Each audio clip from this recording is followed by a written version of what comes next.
Welcome to the Capital Discussions OptionVue Education webinar that we do every month. I'm Tom Nonamaker with our guest Jim Graham from OptionVue. Now, before we get started, just a quick disclaimer: the Capital Discussion is not a broker-dealer or an investment advisor. This presentation is for educational purposes only. We don't know your situation and have no way of knowing what level of risk is appropriate for you. We're not making any specific trade recommendations. The risk of loss in trading options can be substantial, so please be aware of all of your risks prior to placing any trades. Hypothetical computer simulated trades are believed to be accurately represented. However, actual profit or loss may vary due to market factors such as liquidity, slippage, and commissions. And this is for educational purposes only, just a reminder. So at that, I'll stop sharing my screen and pass the ball to Jim. There we go. So while that's going on, welcome back, Jim. So you said you were in a car accident or something last week.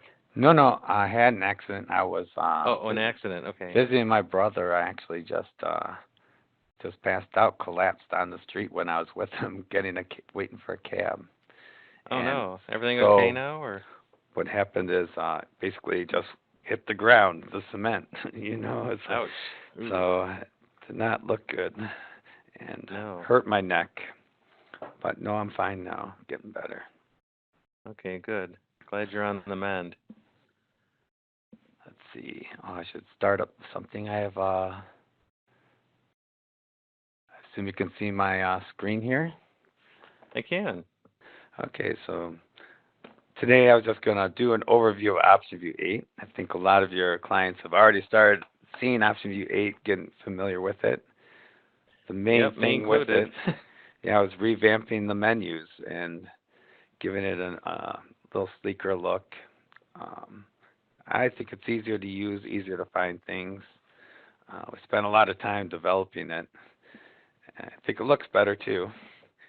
But no actual functionality was changed in any way while we did this. So I like to do things one step at a time. It's a good way to do it. So I thought I'd go through it, and I'll try to go through pretty quickly, just showing some things. And while I'm doing it, I'm going to try to point out some of the things that they aren't necessarily hidden, but there's a lot of things in the software that people may not even realize we have or are there, and I'll try to point those out as I go along. I've been with the company a long time, since 1999, and I guess when I started it was OptionVue 5, so now we're 8. Four versions later, which roughly parallels the 4 versions of Windows which have been released since then, starting with Windows 98. And I do have a little disclaimer. I'm not really going to look at anything trade related too much, so it would make no sense to do anything that I might show you, but please don't anyway. Oh, and here's thanks for coming. So let me just bring up OptionVue. Hopefully you can see OptionVue pretty well. Can you see that all right? No problem. Of course, when you open OptionVue, it comes to the quotes display. And the quotes display is kind of your home base in the whole program. Down at the bottom, I don't know if I have little pointer tools. Well, we can see your mouse. Oh, but down here is you can do various tabs. You can see I have quite a number of tabs. I keep a main one where I have all the main indexes and their associated ETFs and whatever else is associated, such as the VIX with the S&P SPX, and then there's the SPX PM, the mini SPX, a lot of SPX by. I notice I have Alcoa here. I just happen to be looking at Alcoa because one thing we have in OptionVue is the earnings, and Alcoa is the traditional start of earnings season, which is coming up. I was looking at here, if you have a column on your quotes display, it has earnings date. It will show you for all stocks what the next earnings date is. Now, we don't have on here, it usually will show before market open or after market close. Obviously, our provider doesn't know which one this one's going to be, but 10/10, I can actually look at this earnings planner, which only is available if you're subscribing to our earnings. And you can see there's really no recommended trades this week or next week. But sure enough, right around 10:10, then it starts getting busy with a lot of trades. And the next week, there's a lot of trades coming up here, but not until earnings season starts on 10:10. So the earnings planner is one thing up here in the main menu. When you open it up, it's on the Home tab. And one thing about the Home tab is we tried to put all the main features and functions you would use here. It's very close to what the old toolbar used to look like, with the matrix, price chart, and Volti chart first. The next section is all about your account, where you can choose your account from here. Based on some feedback, we're looking at a little better way to handle this little account section, so that's available no matter what tab you're on. If I choose Tools, you'd see that that's no longer available. You have to go back to Home to be able to choose which account you're working in. Then there's the Trade Finder, Survey OpScan, Earnings Planner, and Trade, which right now Trade, it will take a trade from a matrix and put it into an execution form. At the moment, the only one we have that set up for is Tradier. Keep talking to people like Thinkorswim and Interactive Brokers. Actually, Interactive Brokers seems to be coming around. There's a good chance we'll be able to eventually build an interface, maybe even this year, with being able to send trades directly to the Interactive Broker execution screen. Well, that'd be cool. So that's one we've wanted a long time, of course. It's just getting them to work with us. Now, if you go to the other tabs, like File, File is not necessarily the most useful. You can Open or New. Those are from Matrix. If you wanted to, say, create a new matrix from scratch and define it, it is possible. Of course, very few people would ever need to do that. You notice as soon as I chose something, it's no longer on the file. We have it set so that it will default back to the home as soon as you do something in that menu. Most of these menus, there's not really too much reason why you'd want to sit on them, so that's why we did that. If I chose something like live data here and hit OK, you notice it went right back to home. Now, if for any reason you actually did want to sit there on that tab, if you double click on it, you'll see it stays on data. So if you double click on a tab when you're changing it, it will just stay on that tab until you change it. So that's something that's not intuitive. There's also a couple other little menus that are a little more hidden, although they follow pretty much Windows standard. Is up in this left at this little logo, there's the typical Windows functions up there. Most of these you probably wouldn't need, but if some people I know do use things like the tile or cascade windows. So if you have a couple windows open like this, and you go up here and choose cascade windows, just puts them in a nice little order. Or if you choose tile windows, it will separate them into separate little windows that all fit into your screen in your workspace.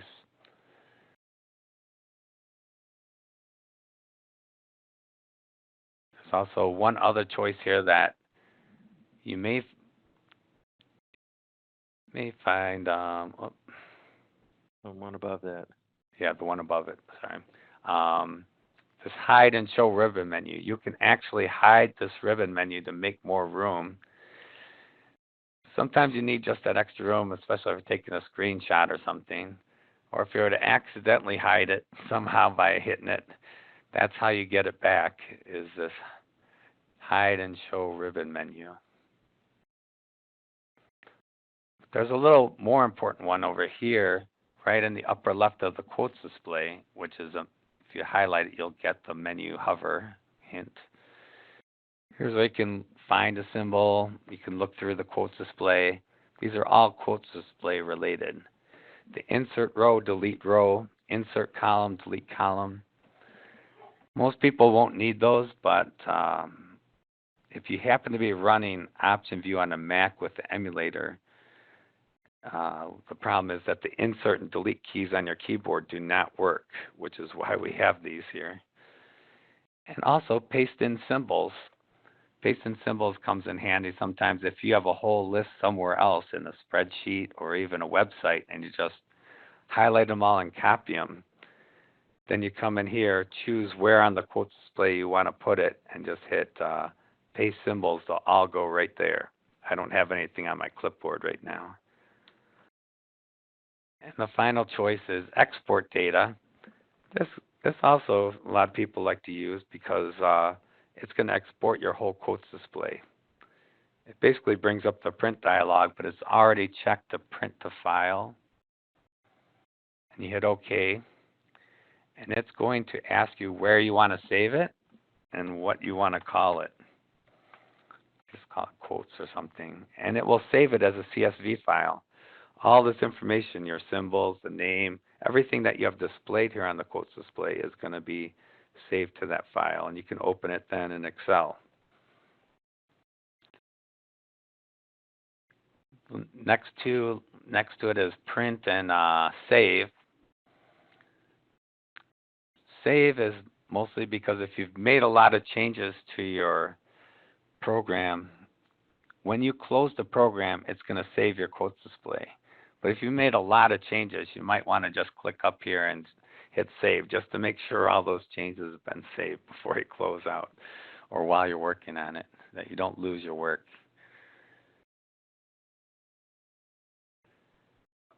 Mention the tools. OpScan reports, if you want to see your OpScan reports ran. Yates break search, which is looking for stocks that are breaking down by various algorithms. We have the earnings plays to import them, or there is a search. This search is available to everybody. When you click on earnings search, if you want to see what companies are coming up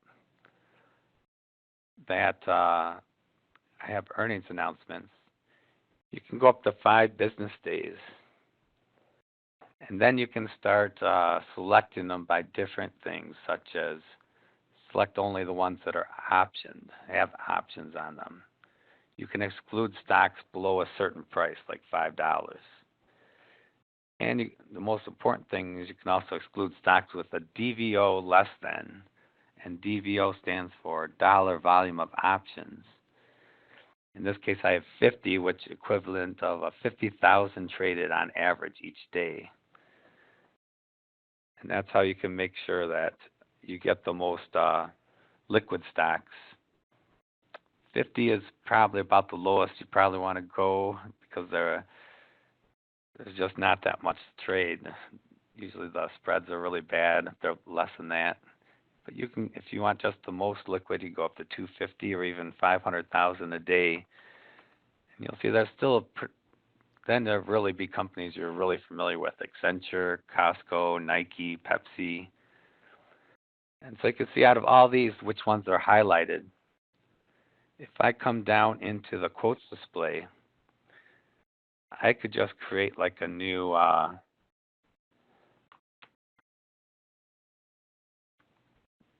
group on my quotes display. And the way to do that is just go to the first blank line and hit the pound sign. And then whatever you want to call it, I'll call this earnings. And you'll see that creates the gray bar. And then once I'm below it, all I have to do is, you can see here, they're highlighted, and here's the insert button. It's going to insert it wherever I am. So when I hit insert, only those ones that are highlighted are going into this group. So people who are interested in earnings, that's a great tool, and it's built right in. And as you can see, there's the earnings date, which is one of the available columns in your quotes display. If you don't have that in there and you're a stock trader, you probably should put it in because that's, of course, extremely important information. Just take a look at a couple of these columns. Most of the columns are pretty self-explanatory and standard. You know, the last price, the change, the percentage change, the high-low, the open today, previous close. But here's a couple that you may or may not be aware of is OFF-X and Time-X. And that stands for off extreme. It's price off extreme and time off extreme. The two columns work together. And what happens is, you can see that, we'll go down to Accenture, it says 3 cents and 1 minute. It's saying that it's 3 cents or now 1 cent down from when it hits at extreme a minute ago. And the extreme is either the high or the low. If the stock's moving up and it's hitting hot near its high today, it will store that. And now it's saying, oh, it's kind of dropped back a little. Now it's dropped back 2 cents from its high. You'll also see some that are positive. Here's Johnson & Johnson. It's down today. It hit its low of 117.56. It's up 15 cents since it last hit its low, and that was 3 hours and 2 minutes ago. So this kind of gives you a good idea of where stocks are at for intraday trading. Kind of, is it at its high for the day, at its low for a day, or has it just been already hit that and just been trending under? I find it useful information. Hey, Jim, how long has that OFF-X been in the program? I just discovered it a little while ago. Probably 3 or 4 years. Okay, well, there's always something you can find in OptionVue. That's what I was saying. I will try to point out things that aren't necessarily hidden, but they're not the easiest to find. Now you can add new columns into the quotes display by selecting the one you want to add it before and then hitting the insert key on your keyboard. So you actually click on, highlight the header, and when it's highlighted like that, now hit insert. You'll see it inserts a blank column. And then just right click within that blank column and it gives you every available field that you can use on the quotes display. And it includes things like ask and bid price. Not that useful usually for stocks, maybe a little more useful for futures. You can put options directly on the quotes display if you want, using the full symbol. Then it could be a little more useful. The change, percent change. Data source just tells you, it's going to tell you if you're using QuoteView, TOS, BackTrader. That's really the most useful for QuoteView people who are using our QuoteView. Because with QuoteView, we know what exchanges you have, what you're subscribed to. And whatever exchanges you don't have a subscription to, we fill in with BackTrader. So for example, if you have all the equity exchanges, but you don't have any of futures exchanges, you'll still get all the data on all the futures, but it's going to be the most recent data that automatically goes in. Unfortunately, with feeds like TOS and IB, we can't do that because we can't see what exchanges you're getting real time. DVO is dollar volume options. That's one I usually have on here. It's in thousands, so you can see like Home Depot, on average, this is the average of the last 5 trading days, trades 2.6 million in options a day. So here's, I can see something that like Linear Energy, which is in bankruptcy right now, trading 2,000 a day. Not much going on there. It's only at 4 cents anyway. What else is there? There's the earnings date, as I mentioned. There's earnings notes, high, low, last name, news. I'll look at news in a second.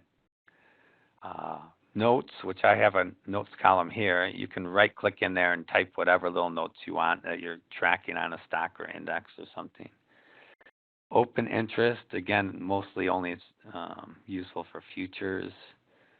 Opening price, closing price, price off. Here's the price off extreme I mentioned, and the couple below that, the time of update. Oh no, time off extreme is what you want with it. Trade size and smallest tick only works with quote view, I believe, and volume. So those are all the possible things. You can also add your alerts. If you have alert set, they'll show in this column. In the news column, it's set up, I think, as a default to use Yahoo, which I'd like to see anyway because it aggregates from a lot of places. But if you click the news button next to that symbol, it's going to bring you to Yahoo Finance for that stock, Accenture, and show you the latest news and things, what's going on. So that's a quick way to check on a stock if something's going on. But you can change the setting and what website you're getting your news from. Go back up here and start going through these things, the tools. Finish this. Expire Options, which you can do the day before expiration or the day of expiration. You'll just go through and expire all your options. Of course, you can do it within the matrix. There's an Expire Options button, and if you forget to do it, OptionVue will try to do it the next day. It'll come up with a message saying, hey, you have options that expired. What OptionVue is going to do is look at the price chart and the matrix to see if it has a price to properly tell what kind of a transaction to do. If it should exercise it, assign it, expire it. If it does not have that price, it won't be able to put in the closing transaction automatically. So in that case, it's always good to update your price charts, which I'll get to in a second, because here's set alerts. You can schedule events. I'm sure most people have seen our alert section. You can come up with a new alert, and you can set it right from the quotes display, which I'll show in a minute. But here's under tools, the schedule events. Here's things you can set up to happen automatically in your program. And you can see I do a lot automatically. Every day, about 45 minutes after the close, because I'm on Central Time, I contact NetView, or it'll do whatever data service you're using, and I run through and I update every asset file. I also assess my accounts. I'll just show you what that looks like on the details. You have a bunch of accounts set up. Whatever ones you want to set up to update automatically, you just check here, and it will run through and it will update your account status. That's important for one thing, is that each day OptionVue stores what the value is of your account. So you need to come up with an updated account value. That is used in the reports, in the performance graph. This performance graph comes from day by day. Each point is coming from the status. If the last time you opened the status was at noon that day, that's the number it's going to use. That's why it's nice to just go through and update everything, and then I update my accounts to get the final ending value every day of every account, so that this chart looks the best possible. You can see I keep a pretty long history too. This is just a typical model portfolio I run, just to track various stocks to see how they're doing.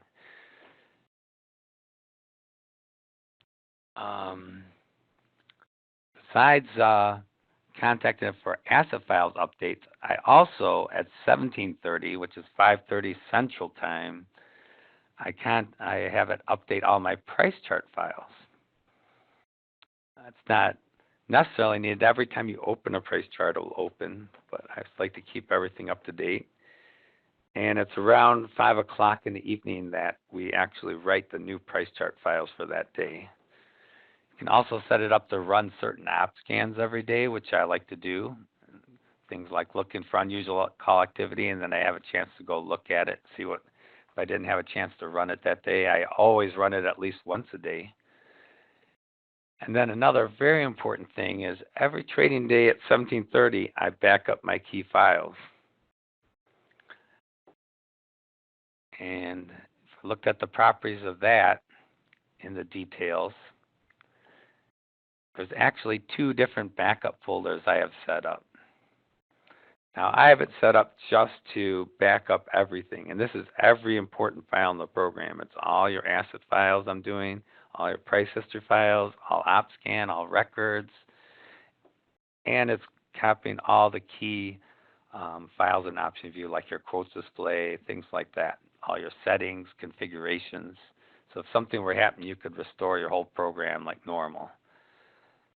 I can also set this up to do it off-site on a server or something, or you could also set it up to, well, it's really best to just do it at home, and then you can, on your C drive, and then you can set that up to sync with a Dropbox or Google account, Google Drive, so that you also have an off-site backup in case something completely happens to your computer. Here's the assess accounts if you just want to do it, like right now. You could just run through. I'll show you what it does. Is everything I've checked, it simply runs through and it updates the count status for each one pretty quickly. I have about a dozen accounts it's doing. Here's where the probability calculator is. That used to be on the main toolbar. We moved it over here into the tools.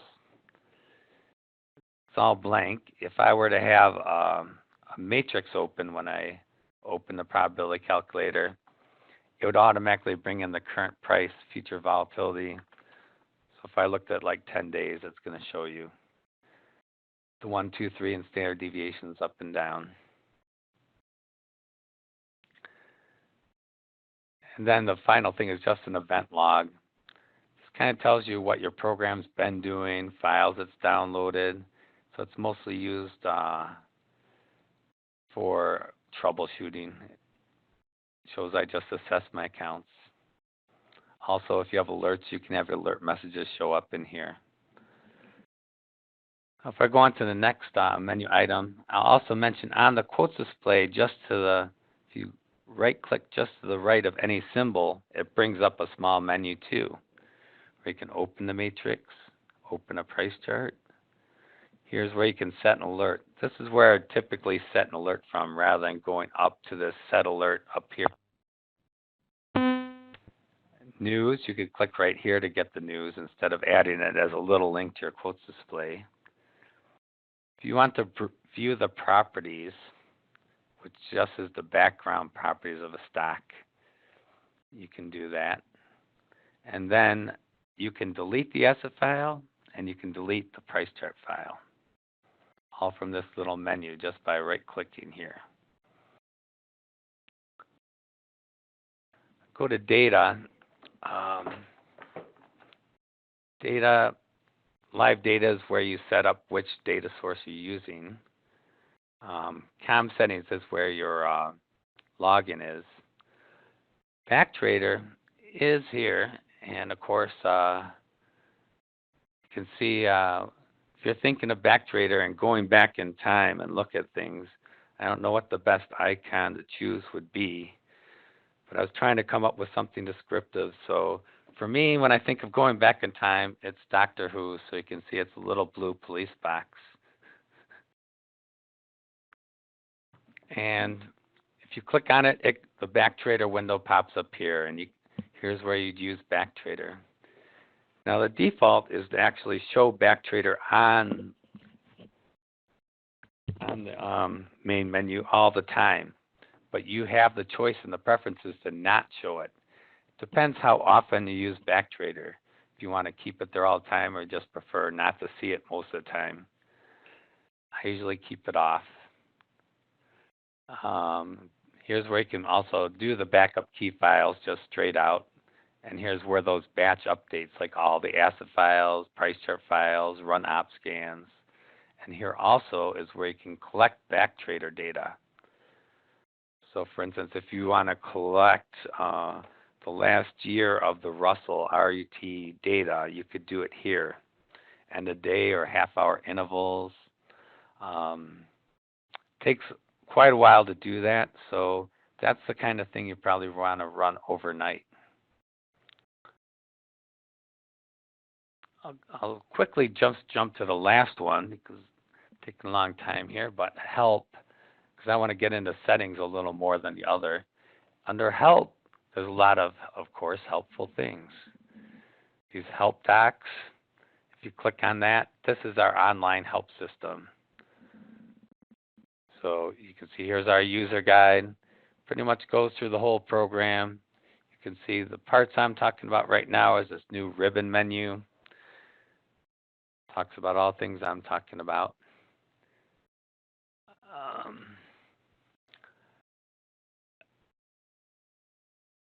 Under the next thing is release notes. If you ever want to see what was in the latest version, again, it brings you to our website. Launches this window. It shows what was in version 8.1 and version 8.0, the most recent versions. So you can always see, and you can actually go back to prior releases and see what we've done for about the last couple of years I keep out there. So it goes way back to September 11, 2014. Yeah, about 2 years I keep.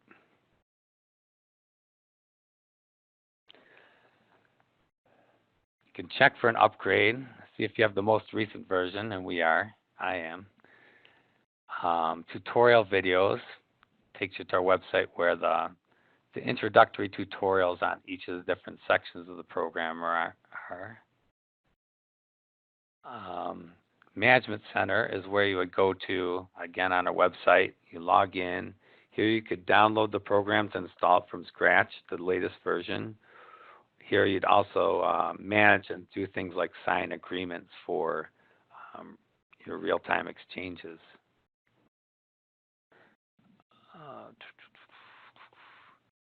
Education resources are Discover option, and the rest are pretty much about our tech support. You probably won't touch those unless you're actually talking to tech support, unless this tech support one just shows you the information, how to get to it, the web, email, phone, and of course, once you're on our website here, you can submit a support ticket right from our website.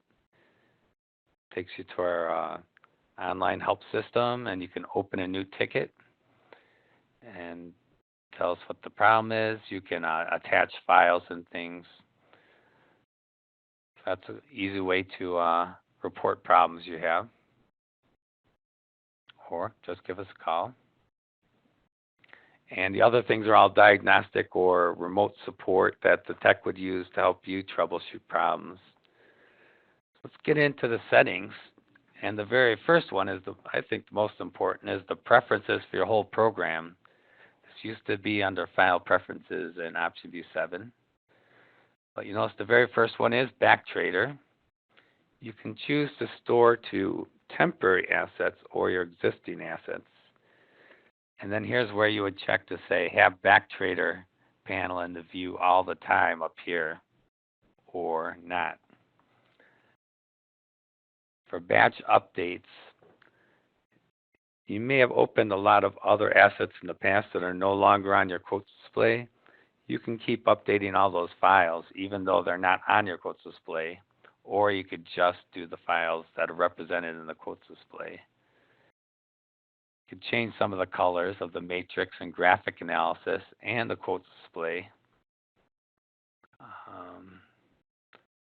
Here's your program enablement and serial number. Folders is where things are held. You can see basically have it $home, which means wherever this installation is, which I just have it on my C drive, C OptionVue 8. All the files will be kept under there. You can choose to run the program on your computer and have the file somewhere else, like a Google Drive or Dropbox.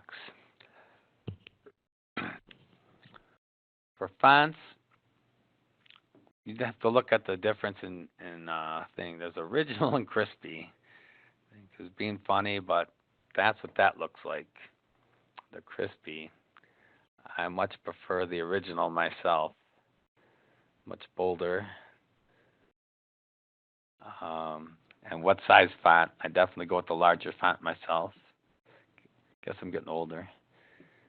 In the graphic analysis, if you wanted to say each of the lines is like t plus 0, t plus 5, t plus 10, how many days ahead is it, versus having the specific date, like t plus 5 would be 9/30/16.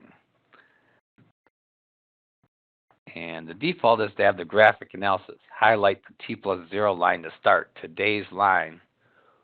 But if you uncheck that, then the expiration line will be the one that's highlighted when you first open a graphic analysis.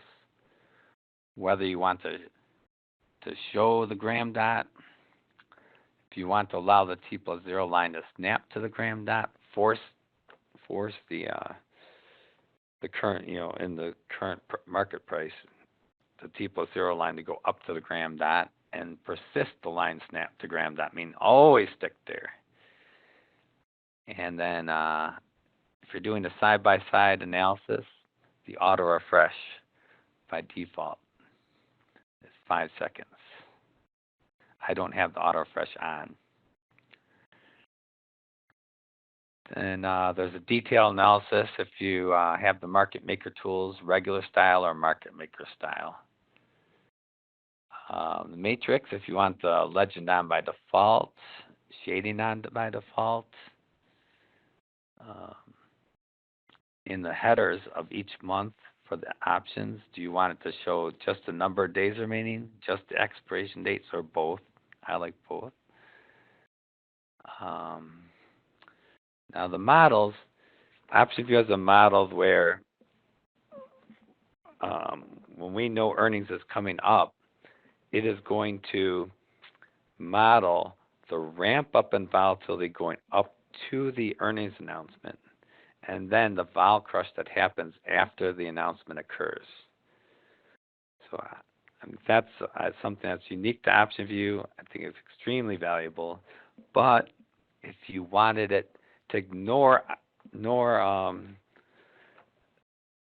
that vol's going to drop and just say, I think things as they are now are going to stay how they are even after the earnings announcement. If you uncheck this, it will not model that ramp up and drop.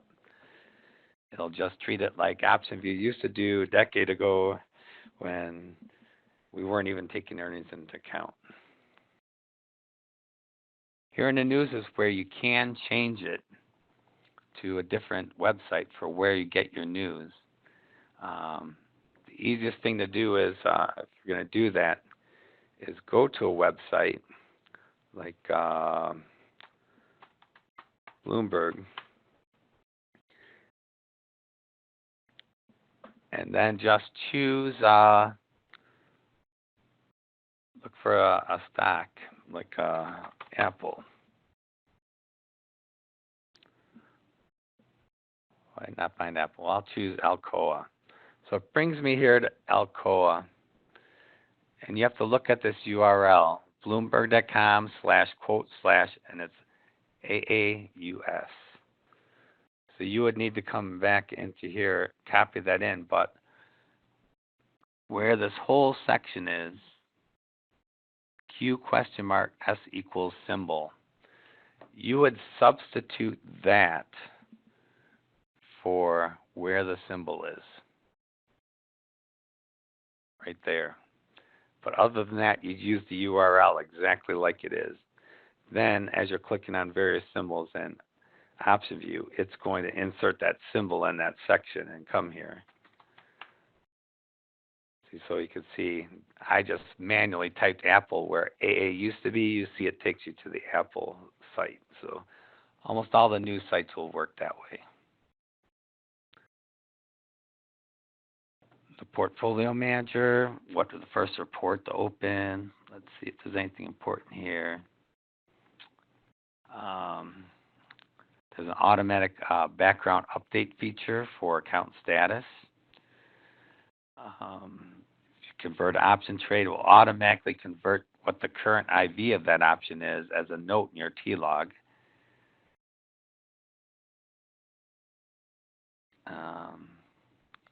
Now, here's something that a lot of people here might want to use is when switching accounts or switching dates after converting a trade or after converting a trade, always reset the R code selector in the matrix to all. Maybe you don't, but if you have multiple recon codes trades in a single asset, you'll see it in the matrix with the various A, B, C, or whatever letters you're using. You can choose to look at any one or a combination of those trades or all of them.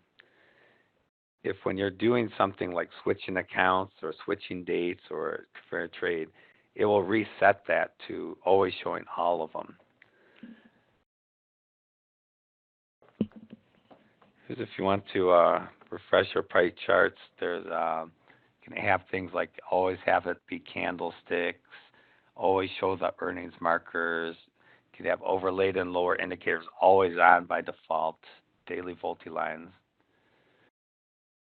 Printing, I always like to see the dialog box myself as opposed to just sending it straight to the printer, but that's what that's for. In the quotes display, you can have a double click on an item, open something besides the matrix like the price chart or Volti chart. And you'll see this little hover shows name and quotes display. If I go over here, you'll see I do have that on. So you could really get rid of this name column if you wanted just by hovering. I like to see the name myself. And the Volti chart, what percentile period? I know a lot of people trading fair strategies are using 1 year now. So what that does is when I open a Volti chart, let's go back to home. Up here at the very top of every Volti chart shows the name, the symbol, DVO, so trades about 1.6 million in options per day on average. And there's SV and IV with these little numbers in brackets, and that's the percentile. The 19 means in SV, the red line, that 19% of the time it's been lower than it is now. The other 81% of the time it's been higher than it is now. That is comparing it to the 1 year that I just set it to. If I were to get rid of that, it would be a different number. And this 21 is the same thing with the IV. If I were to go back to settings and change it to 6 years,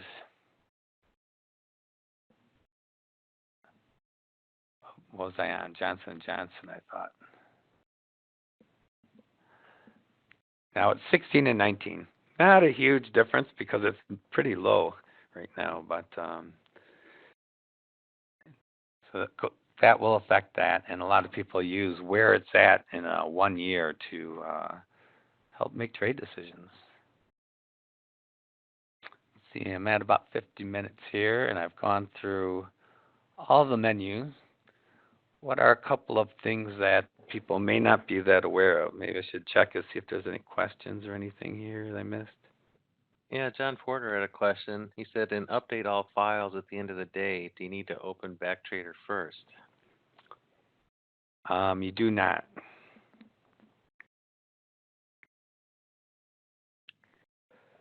And Bruno had a question I privately already answered, but he said, how do you add columns to the quotes window? And you just click on the title, hit insert, and right-click on the column to set what you want.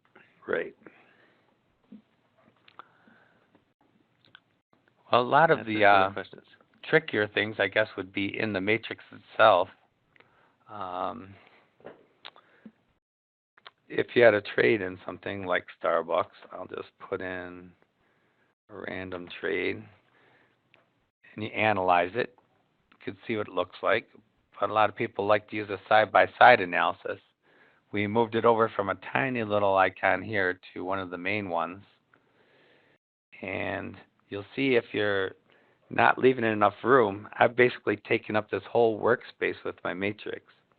It'll tell you that when preparing to use it, you should restore down the matrix and position it to the left. And the restore down is this, what the official name is here of this little middle key in Windows. And you'll see now my matrix is way over in the left. I have plenty of room over here to the right to open it. And it'll pretty much keep, you can resize it how you want. And if I were to resize the matrix bigger or smaller, it will resize that. But of course, you don't want to go too small till you start losing some information. Of course, I don't have auto refresh on.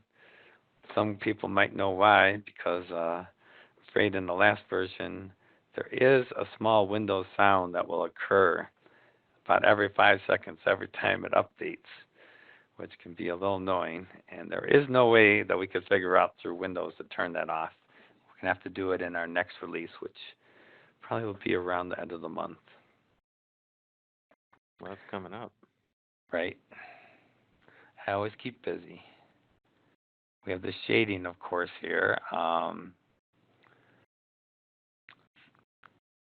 There are just a couple things. I can see down here in the summary section we have a pretty standard setup. Most people just probably look at that. But if you actually go to the format of matrix, you actually were to look at some of these drop downs, there are a couple other things, and one of them would be, that would actually might be useful to some people, is notional value.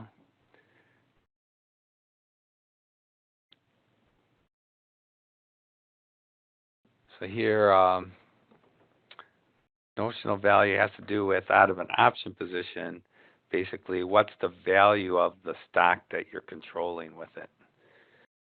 So a lot of professionals like to use that. So this horizontal spread would be equivalent to about $6,800 of the underline. There's also a couple other parameters, and you can choose what parameters both by going to the format, say making it bigger so you have more room. You could do something like up to 3 by 3 for each option, 3 by 2. Let's go 1 by 6 to give me 6, and you'll see I have a lot more information available now. One that's kind of tricky is here's, if you right-click in any column, you'll get the select parameter box, and you can change to any of these available parameters. Actual data coming in, actual pricing and volume, open interest data from the exchange. Next column pretty much has things to do with symbols, commissions, and trades, existing positions. The next one is all calculated items, such as theoretical price, percent over undervalued, time premium, implied volatility, and then there's the Greeks. But at the bottom of these calculated items, there is a couple things that I don't think many people look at. One's percent to double. That tells you what percentage the underlying has to move for this option to double in price. So it's a measure of leverage. And also, a little trickier is the probability of touch. The probability of finishing in the money is somewhat useful, but pretty obvious. But probability of touching, it's the probability of the underlying price ever touching the strike. And when you click on it, it doesn't actually do anything. A little button appears up here, PT. You need to click on this, and then it will calculate it. So you can see, of course, the in-the-money options, they're already there. There's a 100% chance between now and expiration that it's going to hit that strike price. But here, this one's only 78 cents off. What's the chance, basically, of Starbucks going up 78 cents in the next 12 days? About 50-50, 47%. What's the chance of it going up by October 15th to hit this 57.5 strike? Only 7%. That's kind of a neat little feature that.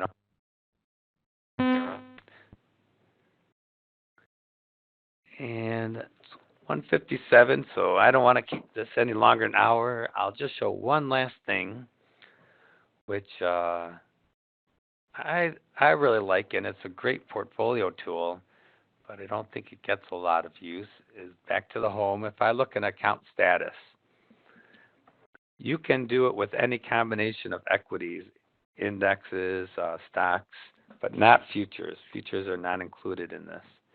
Is the Hedge Finder.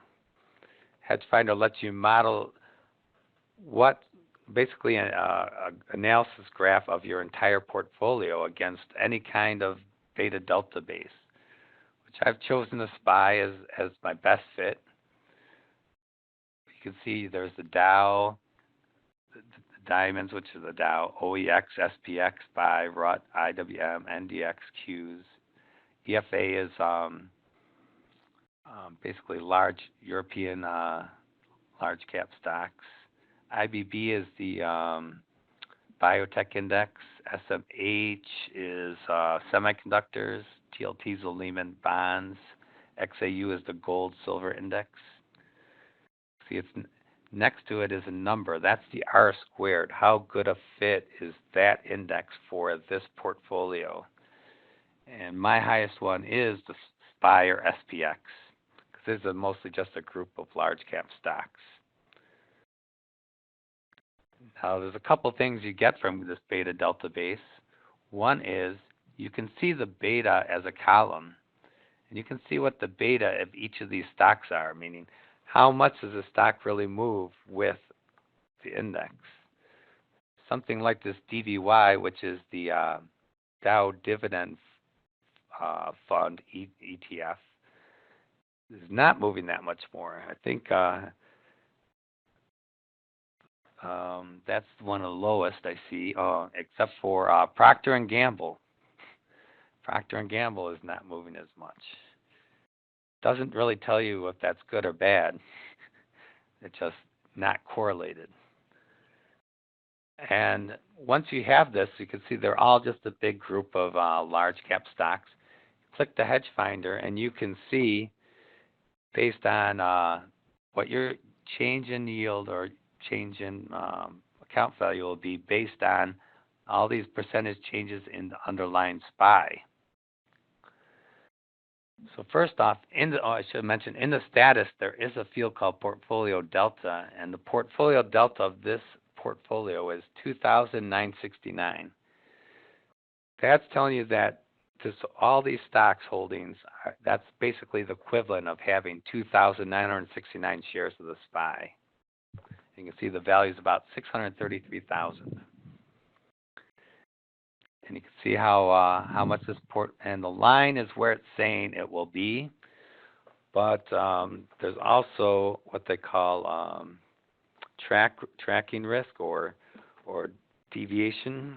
And so that shaded area is telling you it's going to be somewhere in this range using typical portfolio tools of beta and R squared. And then you could say, oh, I'm kind of worried with all this, the debate coming up, OPEC coming up this week, big economic things Friday. I'm going to hedge my portfolio. And you can just come up here and find a hedge and say, just for a short time, maybe a month, I don't want to lose more than 5%. And it's going to do it in the SPY. That's what I've chosen. So it's going to look for SPY options to hedge my whole portfolio here. And so I don't necessarily have a position in the SPY, though. And so it asks me, do I want to sell call credit spreads to help pay for the cost of the puts? It won't sell naked calls because I don't have the position in the SPY itself. So it would do call credit spreads. But I'll just say no and say continue. And it's going to recommend I buy 30 of the October weekly 204 puts. And it would cost me $28.50. That's roughly 0.5% of my portfolio to hedge it so I don't lose more than 5%. Actually, a little less, probably 0.4 or something. And if I decide I want to do it, all I have to do is hit the send recommended hedge to matrix, and it puts it right in my portfolio, right in the matrix, in the trade field. And here's one last thing I'll show you is you can't see the trade. If you click on this little arrows to the right, it'll always show you a position that's out of view. And now you notice there is no arrow over here. It's right down here. Buy 30 of these and add to my portfolio, and I wouldn't lose more than 30%. I can convert that trade, look back at my status.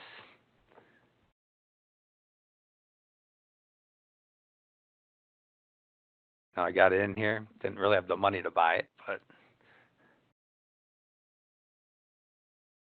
now when I look at Hedge Finder, you can see what I've done, and it models it properly. All right, I think I went over a little there, but thanks, Tom, for having me here. I'll just mention with OptionVue, you can see a lot of this stuff, of course, on our sites. We have our YouTube channel, OptionVue Systems, which has hundreds of videos on it. We have our Facebook page, OptionVue on Facebook, where I have a lot of, including a Russian seminar coming up here this week. Oh. And of course, we're available on almost anything.